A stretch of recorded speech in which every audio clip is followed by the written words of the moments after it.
ছোট্ট এই জীবনে কত কিছু শিখলাম। নিজের স্বপ্ন নিজেকেই পূরণ করতে হবে। কারোর আশায় থাকলে নিজের স্বপ্নগুলো কখনোই পূরণ হবে না। Hello everyone, welcome to my another blog. আমার আরেকটি নিউ মিনি ব্লগে আপনাদের সবাইকে ওয়েলকাম জানাচ্ছি। কেমন আছেন সবাই? আশা করি সবাই ভীষণ ভালো আছেন।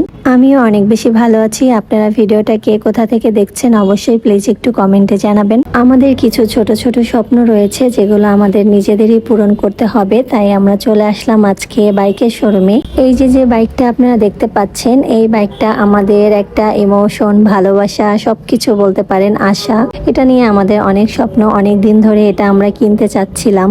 আমরা যখন গাড়িটা কিনতে আসছিলাম তখন এই বাইকটা ছিল না, আর এখন বেশ কিছুদিন ধরে এই বাইকগুলো আসছে। আমরা যখনই জানতে পেরেছি তো চলে আসলাম। আজকে এসে দেখি শুধুমাত্র এই একটাই রয়েছে। শোরুমে এসে শুনলাম এটাও নাকি সেল হয়ে গিয়েছে। আমাদের আবার পরবর্তীতে আসার অপেক্ষা করতে হবে। যাই হোক, আজ না হয় কাল অবশ্যই আমাদের স্বপ্নটা পূরণ করব। তো আজকের মতো এই পর্যন্তই। সবাই ভালো থেকো, টাটা।